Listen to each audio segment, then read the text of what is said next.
tiny volcanic island in the western Pacific. This was the top-secret launch pad for the atomic bombs that ended the Second World War. America dropped Fat Man and Little Boy on Japan, and they had secret plans for dozens more. Dad, check this out. A present-day Los Alamos bomb maker believes that when the war ended, the parts for those A-bombs were dumped here. These pieces ended the darkest time in human history. They're out there, somewhere. Now, for the first time, a hunt is on to find them. I think I found a bomb. Father and son diver explorers Mike and Warren Fletcher search for components from the bomb that changed the world.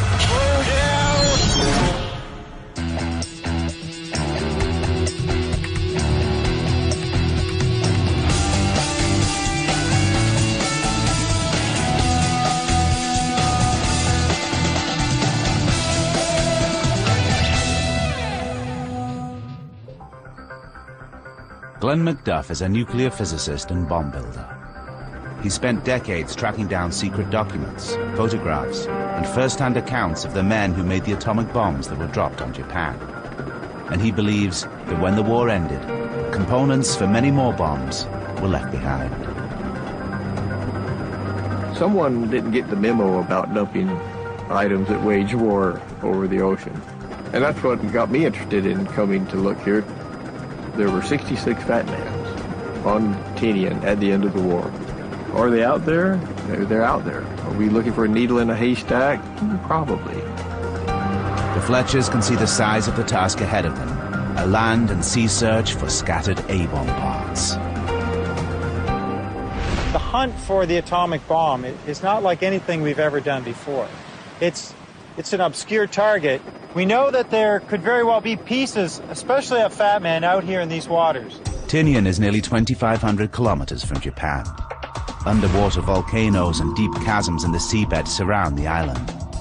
Today, sport divers consider the region one of the best dive sites on the planet. But in 1945, it was the site of the busiest airport in the world. Tinian was the launch pad in the fight against Japan. The island was home to Project Alberta, a top-secret operation that built the first atomic weapons used in combat. The American commanders wanted Project Alberta to run like a factory. Each month, 3 atomic bombs could be assembled and dropped until Japan surrendered. On August the 6th, 1945, Little Boy was dropped on Hiroshima. 3 days later, Fat Man destroyed much of Nagasaki. Another atomic bomb was nearly ready to go with more waiting in the wings, but Japan chose surrender over annihilation. Today, not a single first-generation bomb survives. The team want to find the Fat Man casings and bomb components that were left behind. A direct connection to the original atomic weapons and the scientists of Project Alberta. A discovery that would make history. How many times have you been on the island? First time. Really? Never. We're here with Glenn to try and understand the importance of this island as a staging point of the dropping of the bomb that changed the world.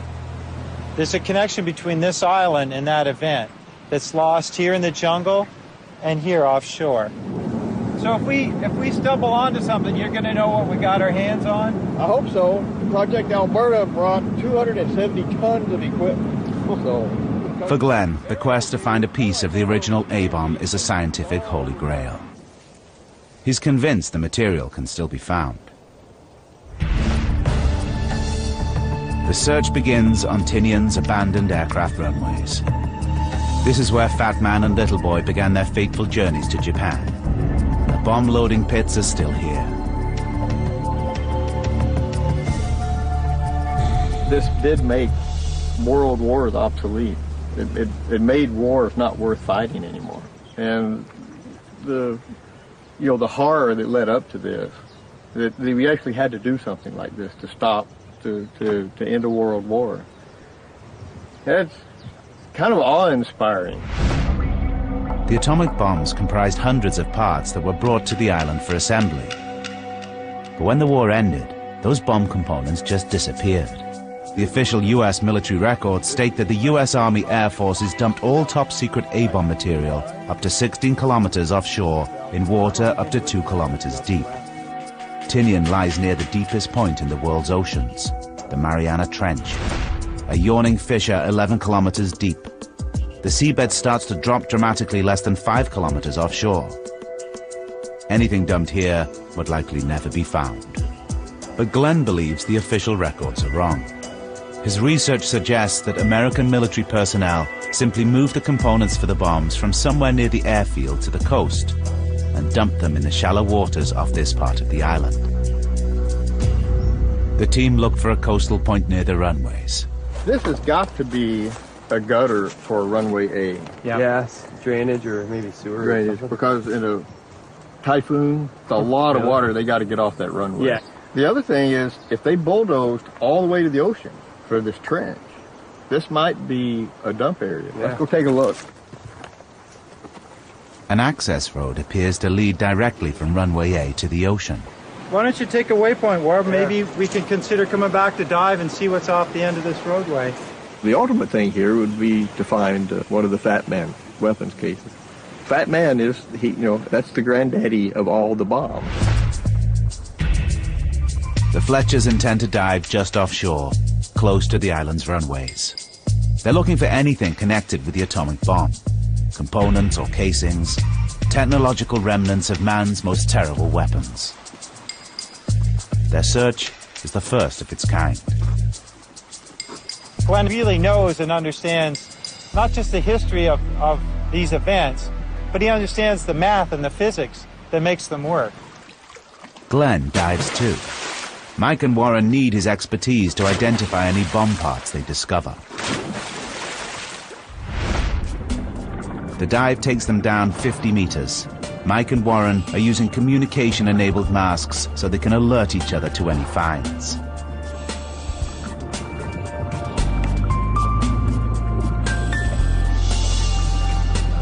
The first things they see are large, jagged rock formations and a sea bottom teeming with marine life. What the heck is that thing? Some kind of crazy starfish, obviously. I would not want to step on that.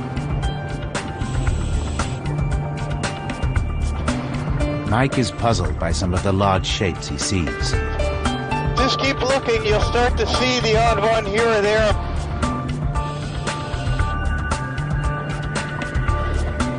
They look like man-made objects encrusted in coral.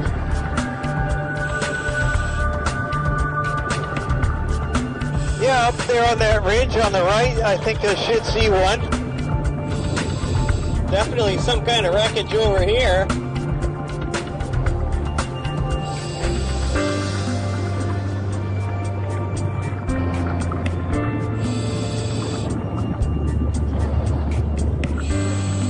They need Glenn's expert eye. But the team must be careful. Tinian was a strategic base in World War II and heavily fought over. Live bombs and shells still litter the ocean floor. Glenn has studied the dimensions of each of the hundreds of components that make up an A-bomb. As time ticks away, he examines the object, hoping for a match.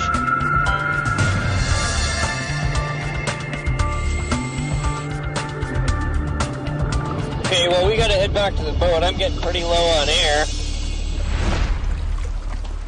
What would you think? Rounds. Hey, they're 70 millimeters. They all measured at the base right at 3 inches. Well, obviously not nuclear bomb pieces. No, I think this was an amphibious assault beach. So maybe that mark in the ground that we saw was just where the landing crafts were coming ashore. Tinian came under heavy shelling when American forces took the island from the Japanese in July 1944. The site was chosen for Project Alberta. And the following year, atomic bombs left Tinian targeted on Japan. But it looks likely that the runway road the team found was used to carry materials onto the island, not off it. They still need to find the dump site. But the amount of live shells and munitions they've already seen underwater has given them pause for thought. Unexploded ordnance is still down there. You might just find one ordnance that still has a fuse, still has a timer, still has a detonator. Usually my luck goes, I'd find it. Before investigating further, they seek expert advice from the local bomb disposal unit on the dangers they face diving here. What we're doing is taking all of the ordnance that's been collected from a large ordnance storage depot that burned back in 1945, and we've been cleaning it up over the last couple of months. So let's go take a look at the hole. Weapons left behind from the Second World War litter Tinian and nearby islands. Live shells and grenades scatter the landscape, and munitions experts dealing with them are fighting fire with fire. Basically, you look over here, you can see we got some ordnance, and basically we just put the C4 on top of the ordnance, and then we initiate the C4. When the C4 detonates, then the ordnance disappears. The concept here is that all of the World War II ordnance still contains very viable explosive content. So by adding the modern era explosives with it, we're counting on a contribution from the old stuff, and the idea is to get it all go at the same time. And when we're done, there shouldn't be anything left in the hole. I'd get really nervous if I noticed you look nervous. How much corrosion there is on these things is always a factor of whether they're exposed to water, whether they're exposed to the air, etc. Well, one of the ones that we found was still in its shipping tube, and the cardboard tar had protected it perfectly. So it is in perfect museum condition. I can show it to you if you want to see it. Here it is. Wow. This, That's amazing. that is exactly the same as everything else that's in that hole, but you see how corroded everything else is. This one, the tube, the storage tube that it was in, protected it perfectly. And are these the types of things that we might find out in the ocean? Do you recover this stuff from the ocean a lot? 5-inch projectile? Absolutely. Yeah. Anything that was fired in that type of scenario, or Japanese rounds fired at the Marines when they were coming in. So you're going to find that out there in the reef. One of the biggest things that we run into these days is white phosphorus, which will catch on fire in the presence of oxygen. People will pull it out of the ocean because it looks like a white piece of china until you get it in the air. Yeah. And then the oxygen gets to it and it starts smoking, and next thing you know, the guy's got this in his BC or his wetsuit, catches on fire. Did you guys find any of that? Jump back in the water. Yeah. And right where we just came from, right at the very top of that cliff up there, that's about 1.5 miles away. When we blow this, we're going to do it from up there. So here is where you're going to see it all put together. Up there is where you're going to see it go boom. There is enough TNT to level a 10-story building. Fire in the hole!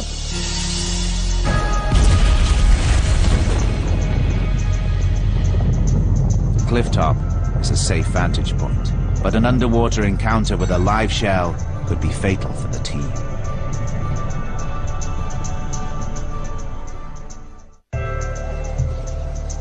The planes carrying the atomic bombs dropped on Hiroshima and Nagasaki departed from the Tinian airfield. The team know the bombs were assembled and stored somewhere nearby. They need to locate the top-secret site of Project Alberta. Then they can work out whether surplus A-bomb parts may have been dumped when Japan surrendered. It's a challenge. At the end of the war, the US military ceded this entire area, obscuring the secret base. After more than 60 years, thick foliage covers the site, and the tropical heat makes searching uncomfortable. They use Glenn's photos of the base from 1945. They look back in time to locate the key buildings known as Quonset huts. We obviously got to go back that way. Go back. Hey, here.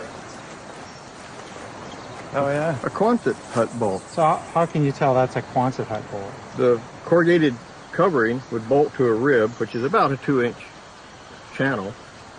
And there's the rubber gasket for water sealing. Oh, yeah. They just bolt it down. In a clearing, the team find the crumbling foundations of a prefabricated building. They're on the right track. It's the edge of concrete. This is the first Quonset hut. We put one of these closest to the road. Yeah, some of the bigger ones, but we're looking for the smaller ones in the back corner, right? Yep, that's the technical area. So we're on the edge of Project Alberta. Yeah. And only people who were working on the atomic bomb were allowed into that area? This was a closed area. Secrecy was of utmost importance. More than 50 scientists worked on Project Alberta. Known as the Destination Team, the operation was protected by armed guard. Despite the smiles, these were men under pressure. They were assembling the first atomic bombs to be used in combat. Bombs intended to kill tens of thousands of people, but that would end the war. We should hit probably some remnants of the next fence and then the next Quonset hut. Yeah, should be no problem from here.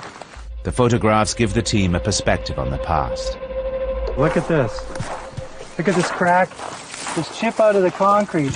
It's right there. And just in front of it, there's the seam. There's the seam. So this is Quonset hut 4. In fact, if we hold up this picture, that's what we're looking at right there. You know all these guys, what did they actually do? They built and developed the blast measurements for the combat mission. So they could measure the intensity of the blast? Yeah, so they could measure the yield for Little Boy. And this is the blast gauge that they used on the Hiroshima mission. And what happened to all the different components and tools and buildings and everything that used to stand here? All this was dumped. The question is where? The team needs someone to interpret their findings and help guide their search. They turn to Project Alberta's unofficial photographer. Los Alamos, New Mexico, birthplace of the atomic bomb. Only a handful of Project Alberta scientists survive. Leon Smith is one of them. In 1945, he was a 25-year-old atomic scientist working on a top-secret project on Tinian. Can you tell us about your job on Tinian? There were 5 of us to work on the development and the combat assembly and delivery of the Little Boy and the Fat Man. We were expected to be able to test any of the components, repair them, do special things like set the altitude on the radars. Then 3 of us were to be able to fly with the bombs and to check them out using equipment which I had designed up to the moment of release. Leon did not get to accompany his bomb on its lethal journey. He lost out to a fellow scientist in a coin toss for the Hiroshima mission. In his downtime, he was the project's unofficial photographer, an insider with access to all areas. After the war, he was stationed on Tinian for a further 2 months, and he has information on where the bomb parts may have been dumped. I have heard that for explosives and other things, they were expected to go several miles west and drop it. But people in a hurry will often take shortcuts. And at that time, we were accustomed to taking a lot of shortcuts. So we're talking about big volumes of material here. Yeah, it's very large. There was one point of land on the west side of Tinian where, after the war, I observed truckloads of equipment just being pushed over the cliff into the ocean. Leon described the tipping point. Now Glenn and Warren must try to match their photos to a location. The map from 1945 called this Falbus Point.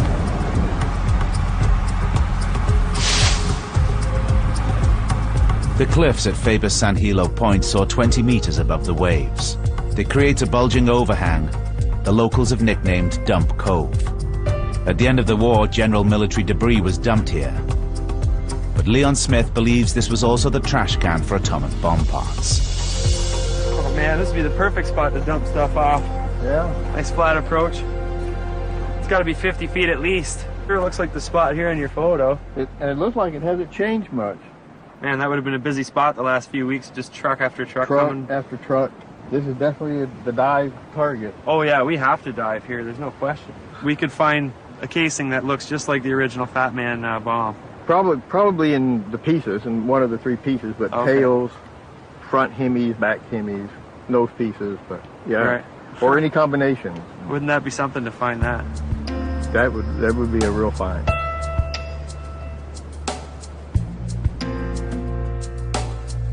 The team planned to look for bomb casings, as well as the bomb's smaller internal components that help trigger the atomic blast. But metal can be hard to recognize after 64 years in the ocean, corroded by salt water and disguised by coral. It's going to be a challenge to spot the parts they want to find. Look for any big round things, big plate. Any big square boxes, that's always good. They're out there somewhere, just waiting for somebody to find them. The team define an initial search area that's roughly 10 square kilometers. My guess is that if Fat Man's there, we're going to find him offshore. So now we have to find a way to get into deeper water and cover as much ground under the sea as we can. We've got to cover a lot of real estate to try and see if we can find evidence of Fat Man. And we think he's out there somewhere. Mike and boat captain Brady Barano devise a plan to speed up their survey. To cover more area today, guys, I want to talk to Brady and see about getting him to actually pull me with a rope. And I'll hang on to maybe his anchor. And that way he can use his GPS. He can map where he's towing me. I can stay in 10, 15 meters of water, cover a huge area, and you guys can continue to scout. But what I want to do is basically a reconnaissance, and I'll come back and report to you what I found.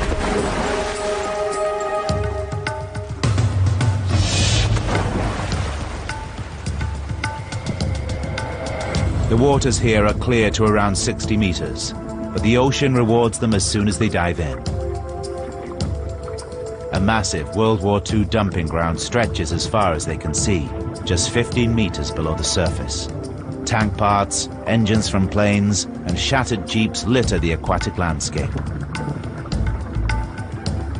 And as they get closer, they spot smaller wartime objects patterning the coral seabed.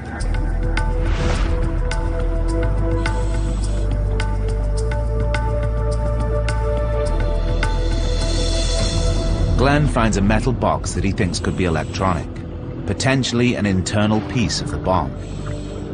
But coral cements it to the ocean floor. He can't pry it free.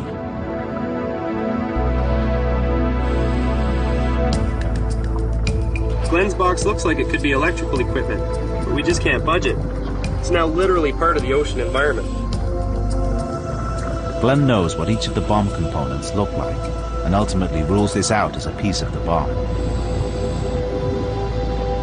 As the search continues, they find large amounts of live shells and conventional unexploded bombs.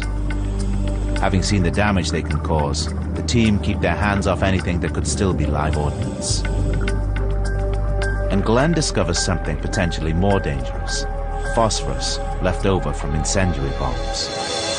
It looks like harmless coral and is safe to handle underwater, but this dangerous chemical bursts into flames on contact with air.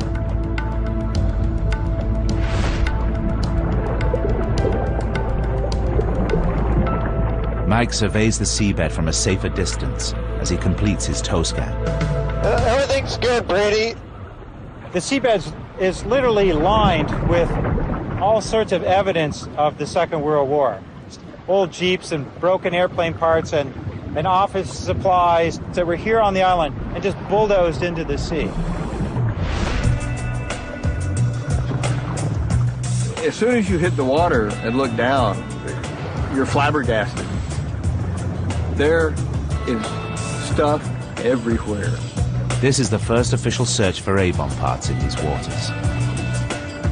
Glenn has been tracking this story for decades, and he is like a child in a candy shop. He can't drag himself away. I have double tanks on. He's just in there with a single 80 cubic foot tank, and I was amazed at how long he stayed underwater. The guy breathes like a turtle. It's unbelievable.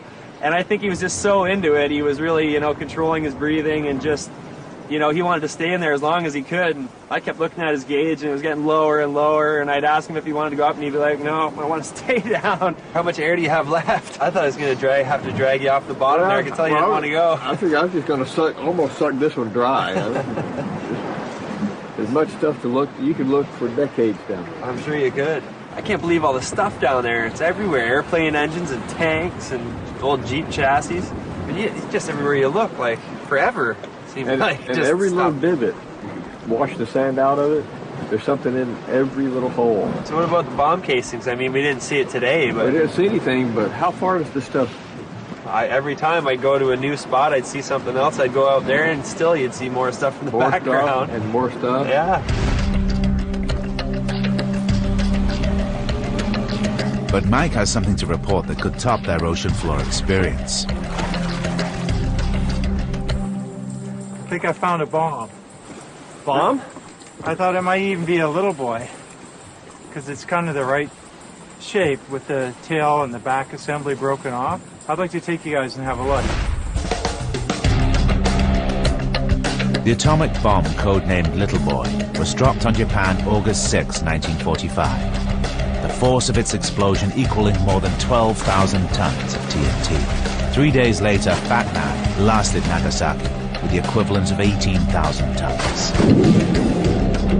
The scientists' focus was on the bigger bomb, so they believe most of the components dumped here would be parts of fat men.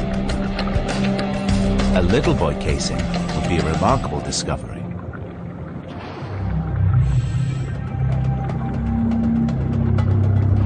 Daylight is fading as Mike leads the team to his target. Have you guys located it yet? Okay, we're over top of it now.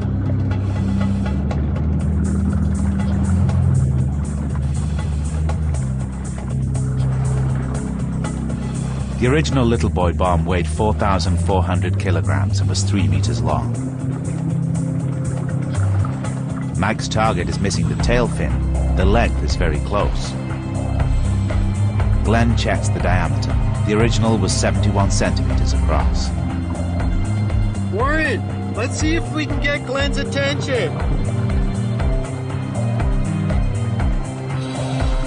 Oh no, he's looking at me like this isn't it. No, he doesn't think it's Little Boy. I really thought we had something. I really did. It's a disappointing end to a long, hard day of diving. The object is not part of Little Boy. It could be a standard high-explosive bomb, the type American B-29 bombers dropped on Tokyo, Yokohama, and Osaka.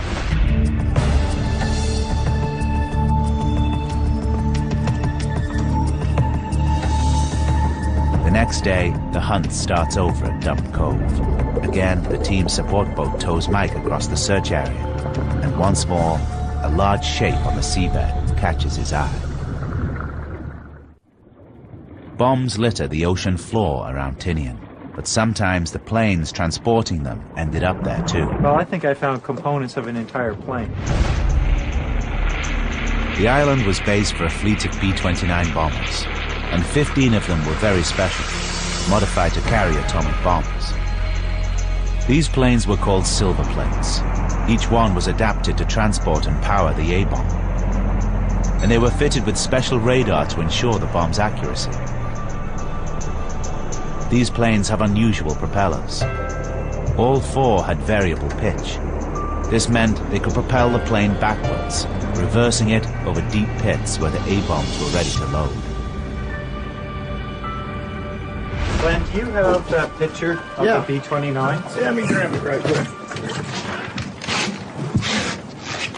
Yeah, here's the close-up of them starting a silver plate. You have these two-man crews, which you just rotate around and essentially kickstart the engine. And if we find a hub with the blades on it and it's variable pitch and it's the right size, then it's a silver plate, which is a specific B-29 that was used to carry the bomb, right?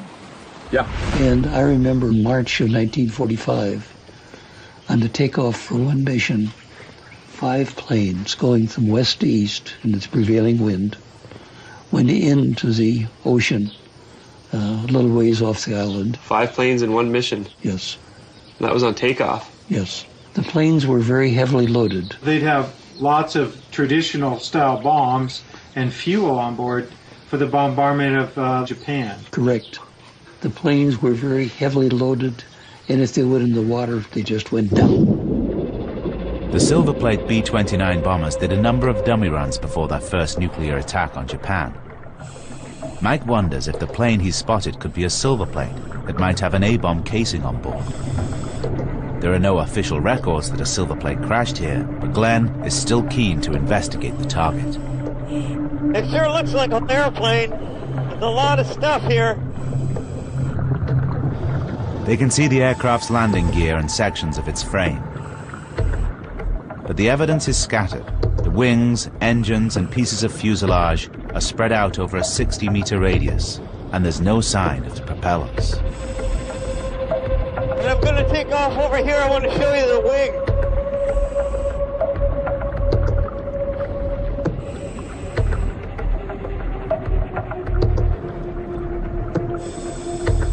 The ocean floor has absorbed the plane's wings, creating a skeletal refuge for underwater life.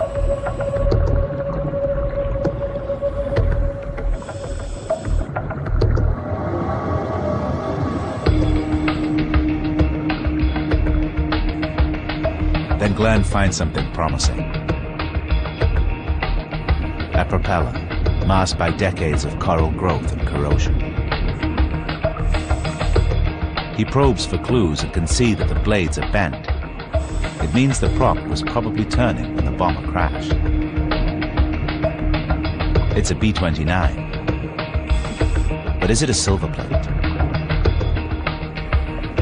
Glenn's saying no. He says he doesn't think it is a silver plate. The telltale sign of a B-29 adapted for atomic warfare is the propeller hubs, which allow for changing the pitch. And Glenn can see that this one does not have variable pitch. Another long day of diving ends without a breakthrough. But the sheer volume of potential targets provides hope that tomorrow's dive will be successful. Fat Man has proved to be quite elusive. I've dove on a lot of targets that I thought might lead to Fat Man. I've been disappointed more than once now, but I'm going to stay with the plan and see if we can't make history by finding what would be one of the last bits and pieces of this important bomb, the Fat Man. At first light, the team return to continue their search of Dump Cove. They have no choice but to push their investigation to the outer edge of the target area, beyond which the seabed quickly drops to more than 400 meters, too deep to dive. These waters border the deepest in the world. Anything dumped there may never be found.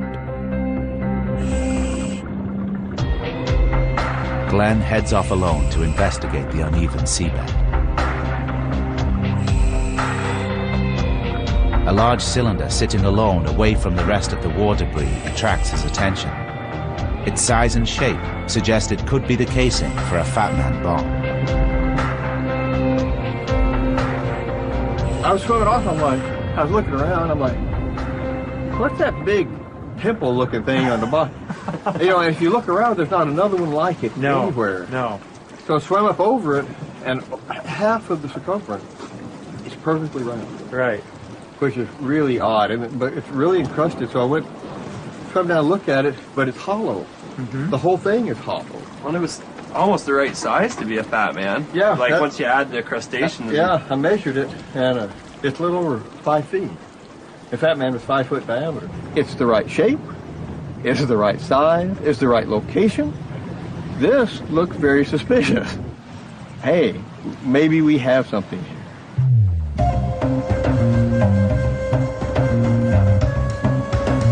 If the target is the casing from a Fat Man, its discovery will make history.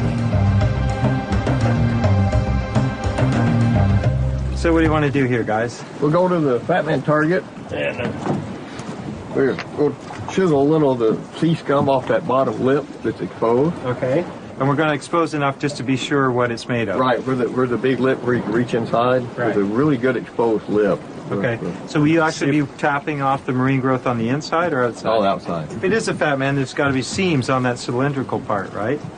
Yeah, there'll be a seam about 3 foot up from the bottom. The Fat Man bombs were notorious for tumbling through the air, though, so who knows? It could have hit the water or even the land on a funny angle, broken in half. We're not going to figure out what it is standing here on the deck. We need to get in there and figure it out.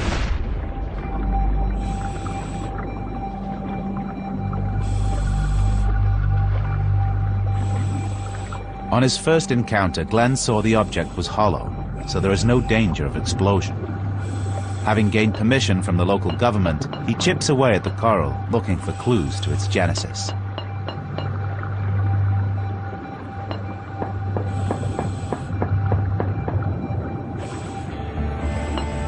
But even a hatchet and hammer can't get through the tough coral growth. It almost almost looks like it has to be some kind of a steel shell.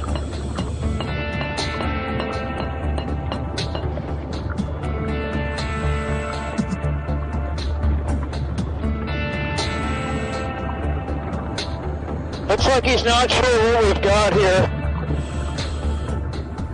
The mystery is proving tough to crack. Their breathing mix is running low, so they are forced to surface. You know, well, it's just a lot off that bottom lip, but it was still all, you know, growth. Plus, when I hit on it, you hear it when you hit it with the hammer? It was tinging. So do you think there is steel under there somewhere? Could be. That growth is thick. So how do you rate it? I don't know. We get the metal detector. It's in the right place. It's the right time. Right size and shape. Right size and shape.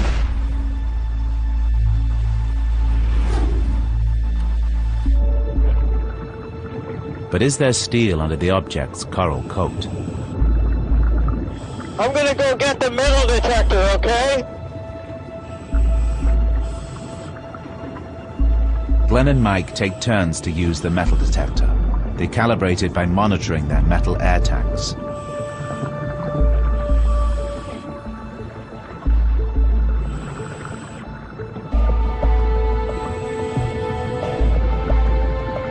But they struggle to get a reading from the object.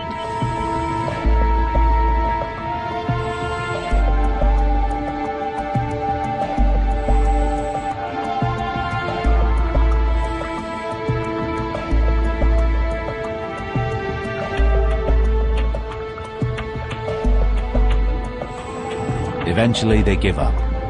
Looks like it's coral, after all. Nothing. No beep, no hum. There's no metal inside the clump that, for a while, had us going.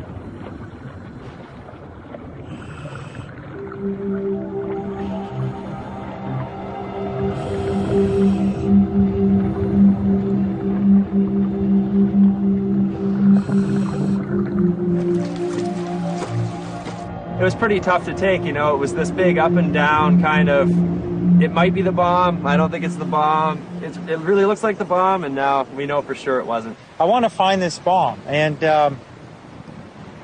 I believe from looking at the evidence that there is a fat man out there. I'd love to be one of the 3 or 4 people working together that could say we found it. And I know that we just have to keep looking. If it were easy, it would have already been found. We know it hasn't. Do we believe it's there? Yes. And today wasn't our day. After another day of disappointment, the team review their entire search plan. And are those fuel tanks? You know, here at Dump Cove, there's kind of two problems. One, there's so much to look at, and we're limited in bottom time.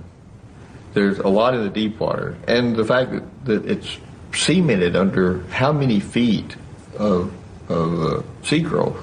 Yeah, there could be big bomb casings completely covered over and buried under that coral, and you can see there's 4 or 5 feet of parts in the bottom, all encrusted. And the challenges of the undersea search have proved greater than anticipated. Mike proposes a radical change in their approach. I'm getting the impression we should go out of the water and back on shore. Back on land. I think that's our best option. We found a few things there the other day.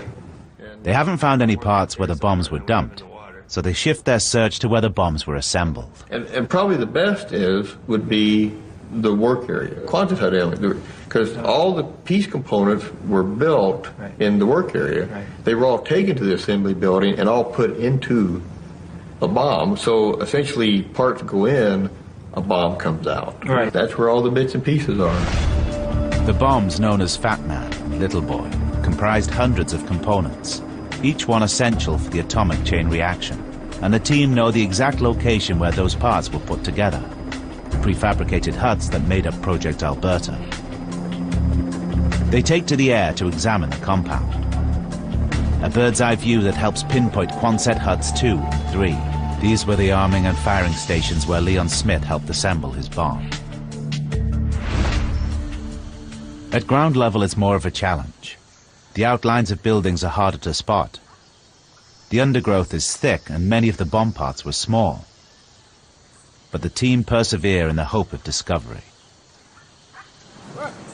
Did you say these round holes were the toilets, the latrines? Yep, that's the... So I'm looking in the toilet, and look what I found. Wow. Oh. Well, also, if the light bulb burned out in the can, they'd probably just drop it down in there. You think they just threw it away? Yeah, well, you gotta go after and get it? No, but do you think you'd want to throw it in the toilet? Why not? No, these are outhouses. This is... Everything was au naturel. That's a 64-year-old light bulb. Yep, we'll leave it for another generation to find. As they press further into the compound, the heat grows more intense.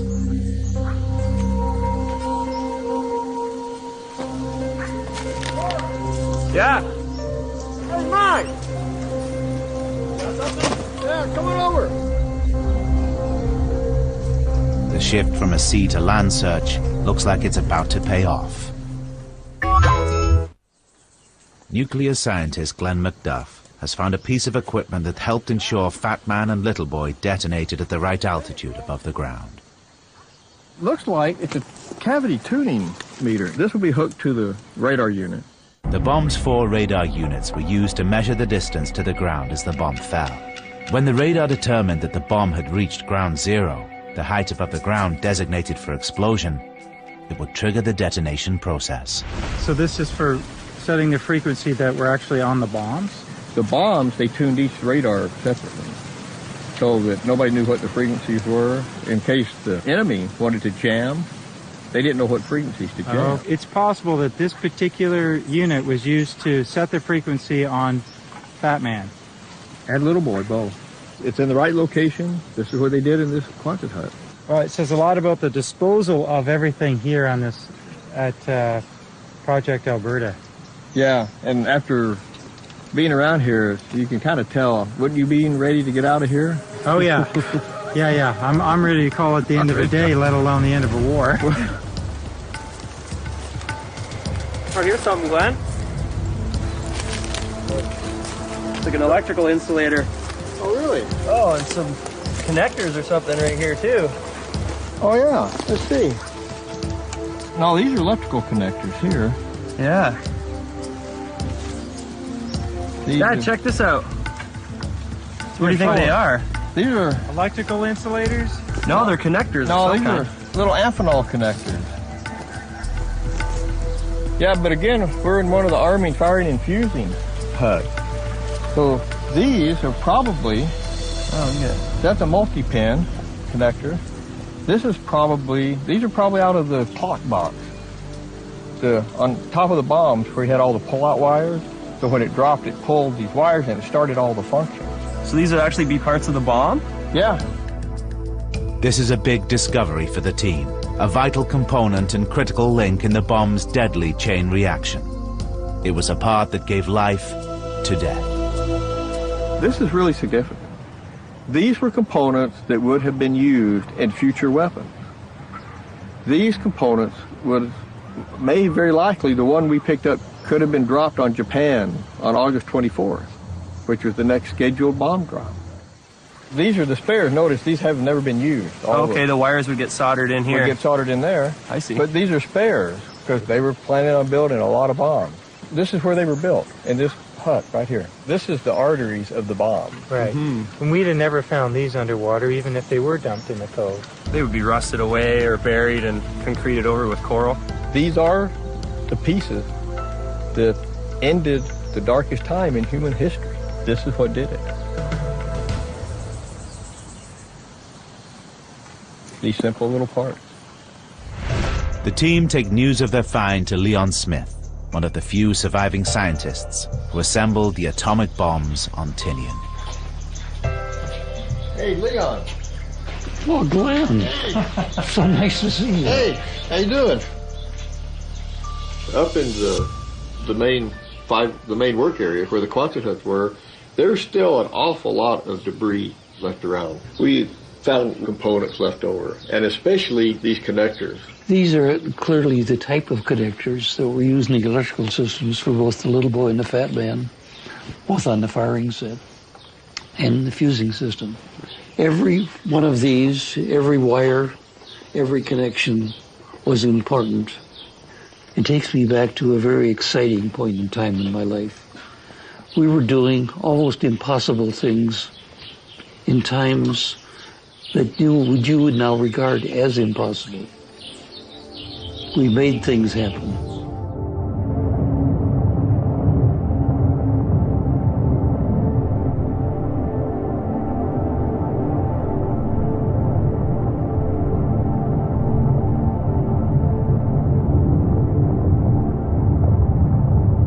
You can take a handful of metal and destroy a city with it. Maybe we shouldn't forget what these people did, because if we do forget, it's very likely we'll repeat history. And this is not one part of history anyone wants to repeat. And after all these years, do you think about the bomb and the effect it had and the impact of the bomb? The battle for Japan was scheduled for November 1 of 1945, just a few months into the future. I think the Japanese would have gone underground into guerrilla warfare.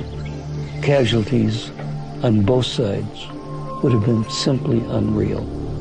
How many deaths would you be willing to accept? How did I feel when the bomb was dropped on Hiroshima? I felt a sense of relief.